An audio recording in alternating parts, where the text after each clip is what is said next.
In the news at this hour, a busy day for firefighters across the Southland as one fireman is hurt battling a huge blaze near the convention center southwest of downtown. And people living near Mount Baldy are evacuated from their homes when a brush fire breaks out. Both presidential candidates continue to stump for votes here in California as Michael Dukakis picks up an important endorsement here in the Southland. And some very important people show up for Game 1 of the World Series at Dodger Stadium.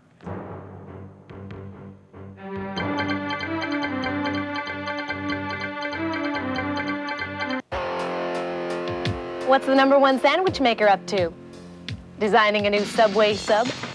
No, I'm planning a Subway sale, and you better start baking. Hot bread coming through. We bake 'em fresh. We make 'em fresh. Everybody loves Subway. And you'll love the new 6-inch cold cut combo, only $1.69. Hi, Larry Huffman for your California Jeep Eagle dealers. We're all dressed up for the great clearance of '88. 1988 broke all records for Jeep sales, so we're celebrating with blowout prices on every Jeep and Eagle vehicle in stock. Save big now on Cherokee. Get an amazing $1,950 savings on select Comanches. Get $750 cash back on Eagle Premier. $1,000 back on Eagle Medallion. Bargains on everything during the great clearance of '88. You don't see deals like those every day, do you, Wally?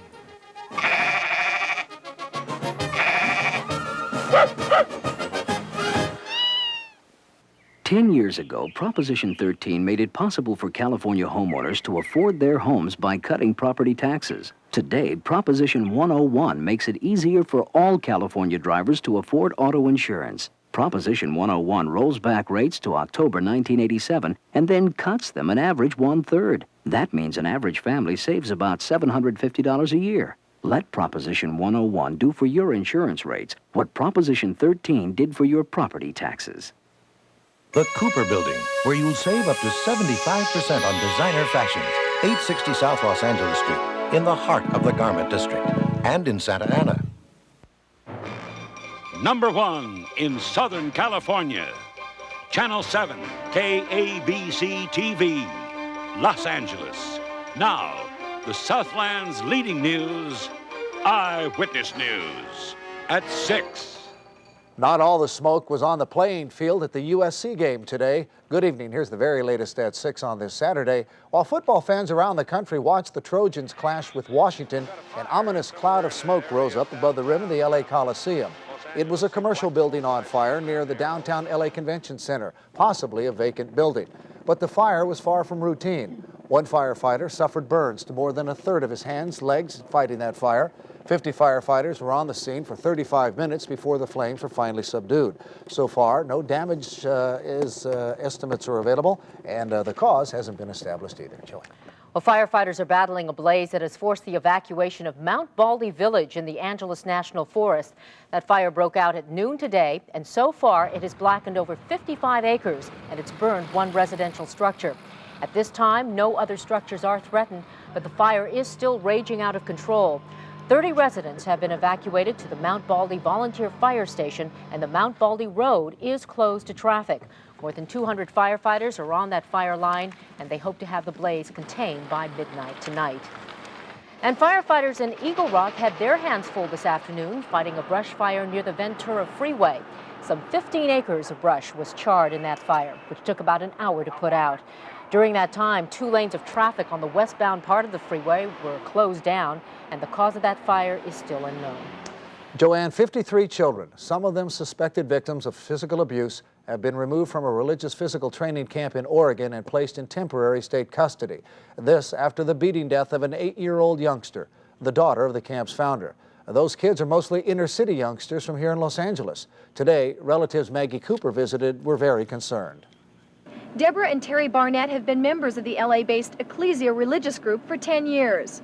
Their 4 children live for much of the year at the Oregon compound. It's the safety of these 4 grandchildren that Deborah's mother, Mary Stanton, is concerned about. I did talk to my daughter, and she said that they were getting ready to leave while I was talking to her. So they are going up there to try to get the kids from this foster home. And I don't know what's going to happen when they come back, but I have so much rage inside me that I feel like if I could, I'd go up there and get them, and I'd take them away from her. And I told her this on the phone. She's not totally aware of what's going on. She's too much into this thing. What is her reaction? Well, I didn't speak to her. My mother spoke to her, but it was like her main thing was about forgiving the guy for what he did. Nothing about the kids. And said, well, I guess that's just part of their routine, disciplining the kids, and he just kind of went too far. Willie K. Chambers of Los Angeles was arrested yesterday and charged with the Oregon murder. Today, 2 more of the religious group's members were also charged with the slaying. Deborah Barnett's sister Laura believes that violence and brainwashing are common in the group. Yeah, it's been an emotional thing for me because she was the sister I was closest to growing up. And I just saw her move further and further away from the family, and it was like every time she was around, she was in a daze, like she was programmed or something, always talking. And the kids, I felt sorry for because they were also like little robots. You know, they weren't like happy kids. Like I have other sisters that have kids, and you tell a big difference. The Watts Christian Center School, along with the farm in Oregon, is the hub of ecclesia activities. In a statement released earlier, Dean of the school, Carolyn Van Brunt, called the death of Dana Broussard an unfortunate incident and said someone made a mistake. In Los Angeles, this is Maggie Cooper, Channel 7 Eyewitness News.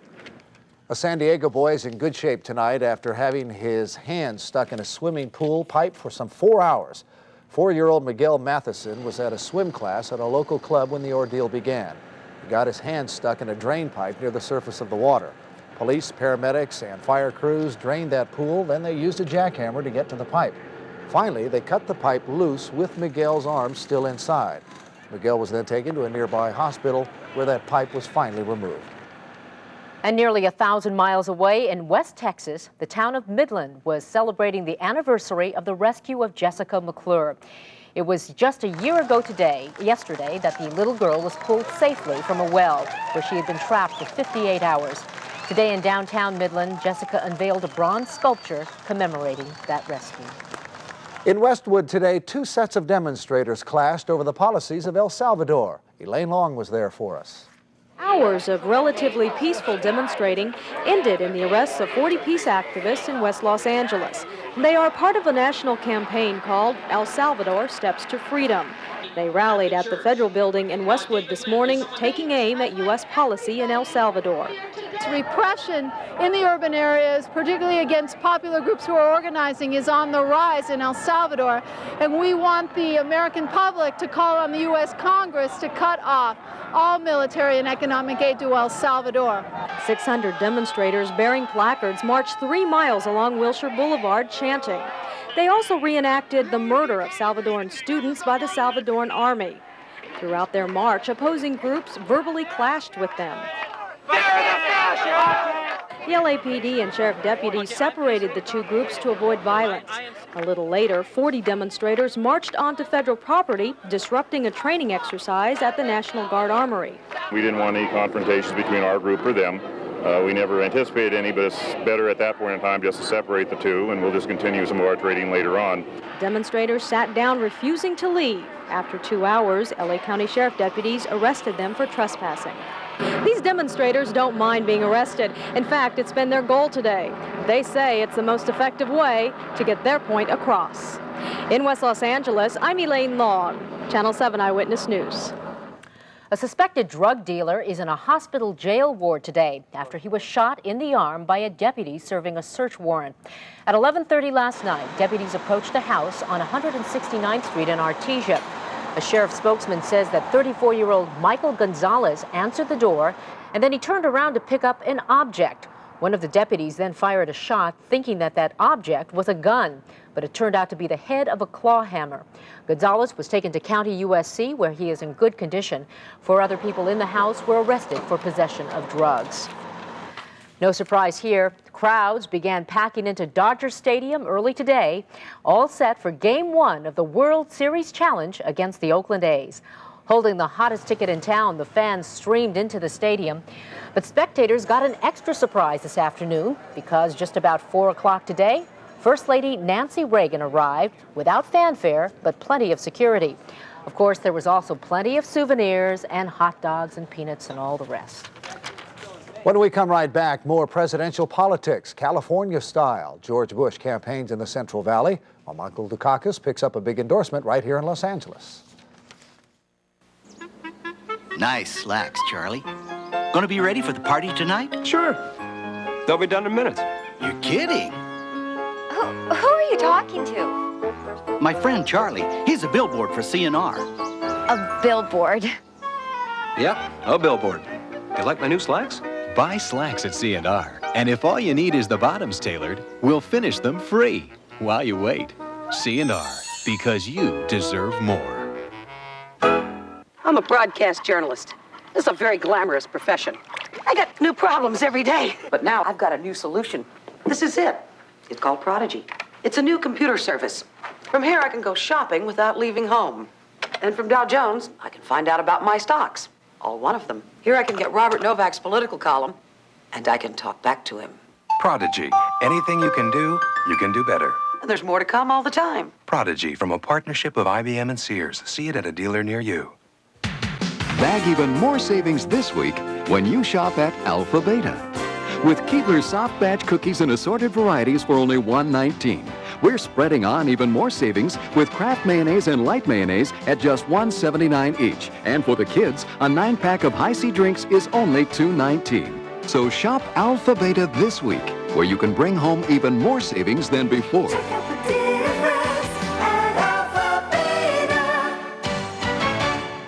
California's elderly. They need all the help they can get. But Leo McCarthy's last budget vote denied to the needy elderly, disabled, and blind the full Social Security benefits which Congress voted for them. Instead, he voted to increase spending for the legislature 10%. He called the cut unfair to seniors, but failed to tell them he voted for it. Can you believe this, Leo McCarthy? Mexico.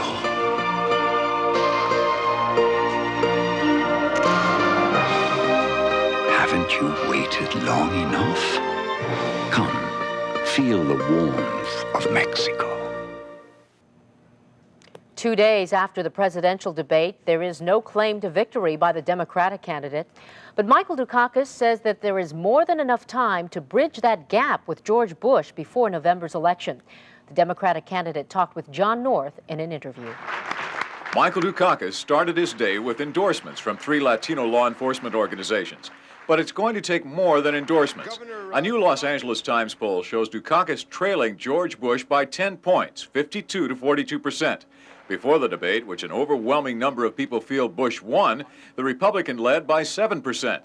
During our interview, Dukakis says he doesn't pay much attention to polls, but admits Bush has picked up a little. Is there an inevitability factor working here that works against you? No. As a matter of fact, I would guess a third of the electorate here in California still really hasn't made up its mind. And that's an enormous amount of people. That's California. But around and that's the true country? around the country. That's true around the country. Dukakis says a lot can happen in the remaining 3 weeks, and he will be fighting for the undecided voters. In appearance after appearance, Dukakis now is stressing the uncertainty of the future for many middle-income Americans. The huge budget deficit, trade imbalance, and what he calls a failed war on drugs by Bush. Bush calls that a pessimistic view of the country's position and achievements. American people know that there's something fundamentally to be concerned about this so-called prosperity we have. Now, that's not gloom and doom. That's being realistic. In the interview, Dukakis repeated the word compassionate, an image he now wants to cultivate. In the same vein will be variations on a theme the Dukakis campaign believes will help, that Bush bases his campaign on the past, while Dukakis has a new vision of the future. The new poll results seem to have changed Dukakis' mind. Today, during the interview, he wouldn't say that he had won the debate. He did say that he had made some progress, drawing a contrast between himself and George Bush, portraying himself as a thoughtful, compassionate man. But it may take a lot of voter compassion to turn the race around. In Burbank, John North, Channel 7 Eyewitness News. Meanwhile, GOP vice presidential candidate Dan Quayle wound up a week-long campaign tour of the Midwest in Wisconsin today, once again attacking Michael Dukakis. Quayle referred to Massachusetts as Taxachusetts, calling the governor Tax Hike Mike, Mr. Polluter, and Mr. Criminal Pass. George Bush, on the other hand, is America, said Quayle, predicting he'll be known as the education president. Bush campaigned in Modesto today, and our Mark Kogan will have a full report on that tonight at 11. In recent months, 2 U.S. nuclear weapons plants have been shut down for safety violations. Bill Press has this commentary on how this country's nuclear weapons production systems are managed. Ever since World War II, this country's based our security on nuclear weapons. And now, all of a sudden, some shocking news. 2 nuclear weapon plants in 2 months have been shut down for safety violations. Colorado's Rocky Flats plant closed when 3 employees were contaminated by plutonium. And South Carolina's Savannah River plant shut down for conditions described as perilously close to another Chernobyl. And that's not all. The Energy Department says similar deficiencies exist throughout America's nuclear weapons production system. Another case where defense contractors are cheating the public. Yes, defense contractors. Rockwell manages, make that mismanages, the Rocky Flats plant. We pay Westinghouse $2.4 billion a year to mismanage 7 others. In short, the nation's nuclear weapons network is in total disrepair and disarray, a situation which outrages even advocates of arms control like me. The way to get rid of nuclear weapons is to shelve them through negotiation, not sabotage them through neglect. I'm Bill Press. Next up right here, the weather forecast for the rest of the weekend, and we'll take you to the annual street festival in West Hollywood.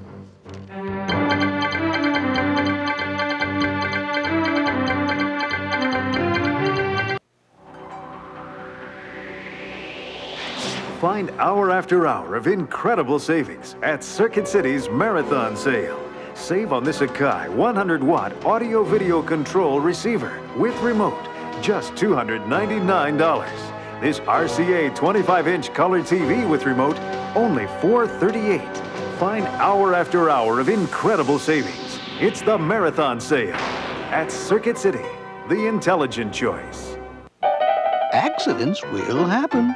But when they do, make sure they happen on DuPont Certified Stainmaster Carpet. It not only cleans up like new, it's on sale at standard brands. Save $2 a yard on rich-looking Berber, only $14.99. Save $3 a yard on our best trackless Saxony. And get free installation when you buy sculptured Saxony. And no interest or payments until January '89. The great Stainmaster Carpet Sale, only at standard brands.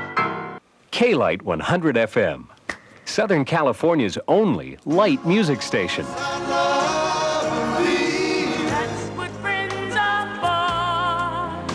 One after another, after another. K-Light 100 FM plays light music, only your favorites, the great songs. K-Light 100 FM, light music, special memories. The light in the middle of your dial, K-Light 100 FM. 4 days in the life of Pete Wilson. Pete Wilson voted against a bill to help victims of toxic waste. Wilson voted against a bill to remove dangerous asbestos from our schools. Wilson voted against a crackdown on corporations releasing cancer-causing chemicals. Wilson reports collecting over $145,000 in campaign money from the PACs of corporate polluters. Pete Wilson's 6-year record on the environment is one of the worst in the Senate. The League of Conservation Voters has endorsed Leo McCarthy, a senator for us. If you still haven't tasted a mouth-watering Subway sandwich, get ready.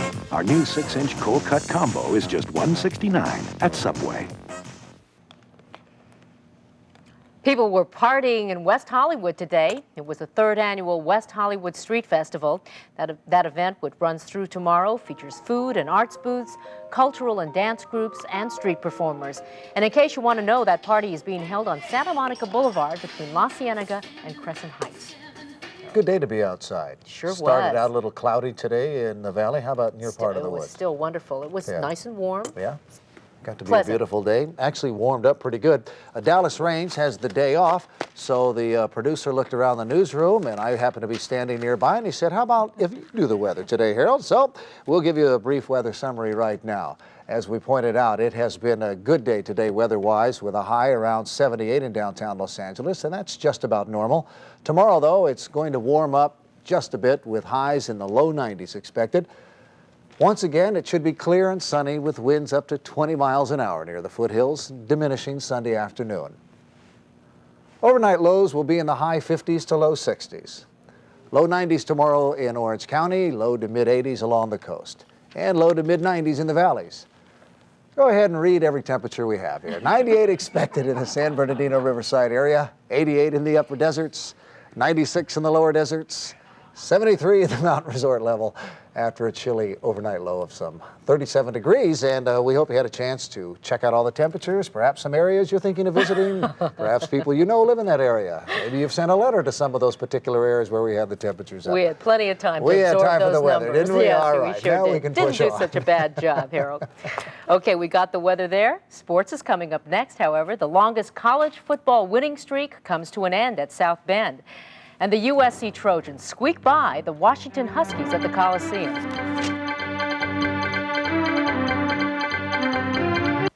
Prepare for takeoff, Captain.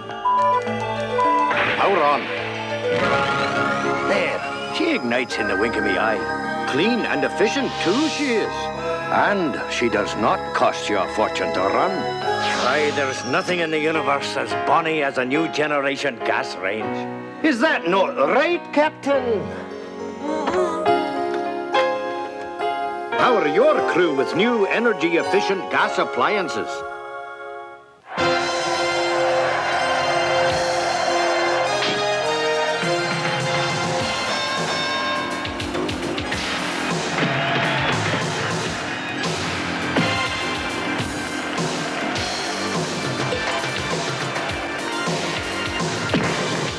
Leonard, Lalonde, November 7th at Caesar's Palace. Call now for tickets.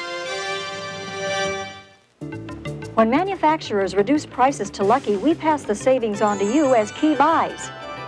With over 1,200 key buys every week, it pays to shop Lucky. Your sandwiches deserve Kraft mayonnaise, regular or light, in 32-ounce jars. Pick up 9 packs of High C drinks in cherry, orange, grape, or fruit punch. And save on 6.5-ounce cans of Star-Kissed albacore tuna packed in water or oil. Lucky, still the low-price leader. As Governor Michael Dukakis vetoed mandatory sentences for drug dealers, he vetoed the death penalty. His revolving door prison policy gave weekend furloughs to first-degree murderers not eligible for parole. While out, many committed other crimes like kidnapping and rape, and many are still at large. Now Michael Dukakis says he wants to do for America what he's done for Massachusetts. America can't afford that risk. Needless to say, here at the sports capital of America, Los Angeles, California, lots happening, the least of which, of course, is not what's happening at Chavez Ravine. Some big goings on out there. And it seems, Harold, that good news is always followed by bad, and then it turns over again. Yeah. That's the scenario out at the stadium. You might as well call it shoehorn day out at Dodger Stadium. They're packing them in there any way they can. For Game 1 of the World Series, Tim Belcher going against Dave Stewart right now. Second inning, the A's holding a 4-2 lead thanks to a grand slam home run by Jose Canseco. And, of course, we're going to have all the highlights and post-game comments of Game 1 for you later tonight on Sports Weekend. Now, leading up to Game 1, a couple of guys trying to win California. Lasorda of the Dodgers and presidential candidate George Bush strolled into the posh Hollywood restaurant Chasen's. This was last night. Bush, as you know, stumping for the state's 47 electoral votes. Lasorda campaigning for everything else. And, indeed, it was Tommy who got the loudest cheers of all, plus all the linguine he could handle. And he handles plenty every day. All right, let's move on. Talk some college football. The big story was out of South Bend, Indiana, where Notre Dame upset top-ranked Miami. Now, we're going to get to that game in a few seconds. But first of all, with the Hurricanes losing today, that left the door wide open to the penthouse for second-ranked UCLA. Let's go up to Berkeley. Terry Donahue, forgetting the rankings for now. All he's worried about is the Cal Bears. Not to worry, though. Troy Aikman helps him breathe a little easier. First quarter, 3-zip Bruins, and Troy takes the high road, 52 yards. Paul Richardson there, 10-0 UCLA. We'll move to the second quarter, 10-3 now, when Aikman rifles one. Reggie Moore over the middle, wide open. 40 yards, he'll go forget about it. Bruins take a 17-3 lead. In the third now, it's 24-10 Bruins when Eric Ball takes the pitch, 7 yards, and the Bruins tack on another TD and beating the Bears 38-21. Aikman helping his Heisman hopes with 21 of 32 passing, good for 322 yards and those 2 TDs.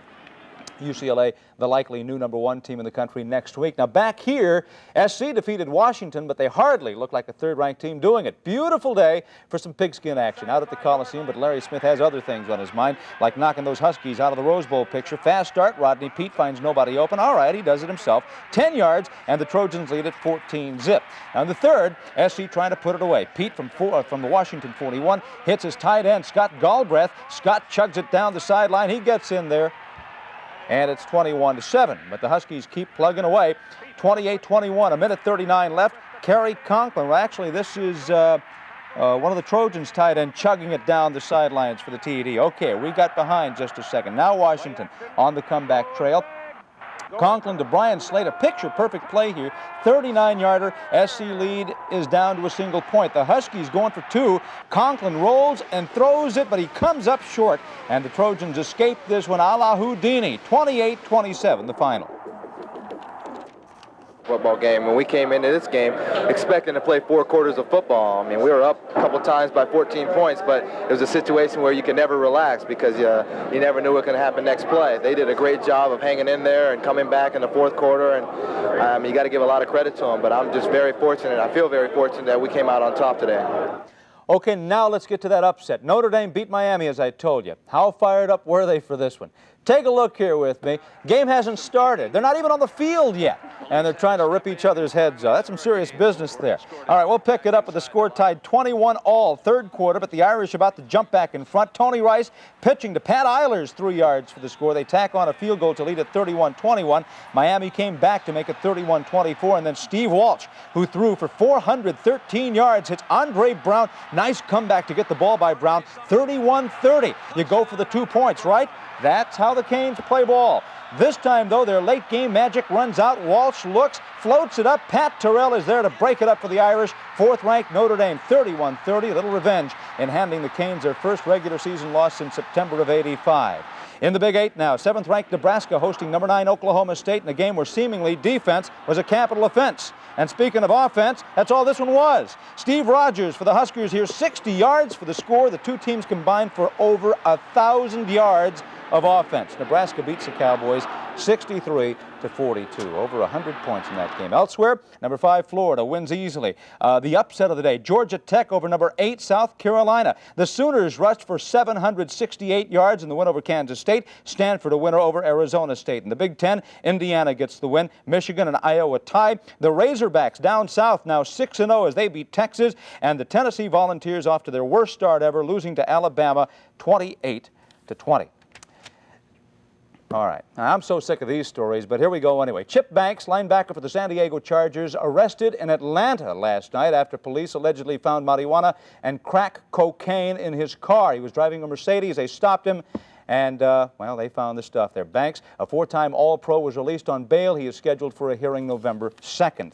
In New York today, 2 of our Olympic athletes who didn't do so well in Seoul were winners this afternoon. Mary Decker-Slaney came from behind to win the women's version of the 5th Avenue Mile. And in the men's race, Steve Scott, the American record holder in the mile, who finished 5th in the 1,500-meter run in Seoul. No problem for Steve in this race. He led from start to finish. Quickly, do we have an update on the Dodgers score? Well, it was 4-2 last time we heard. As far as we know, it's still 4-2 A's in the 3rd inning as they go there now. We're going to have all the highlights and post-game comments for you coming up on Sports Weekend. I'll see you then. Harold, Joanne. We heard one happy person here when you mentioned that UCLA would become #1 after Notre Dame knocked off Miami today. Yeah. But several other people in the studio here said, wait a minute, how can Notre Dame not become #1 after they beat the #1 ranked team? It's a good question, and one that Notre Dame people will probably argue with, but the consensus here is that UCLA will be #1 next week. Okay, I'm crossing my fingers. Okay, thanks so much, Rick. That's the news for now. Up next is Public People, Private Lives. We're going to be be back at 11 with World Series highlights, of course, and an interview with the rock group Cheap Trick. Until then, good night, everybody. See you at 11. #1 in Southern California.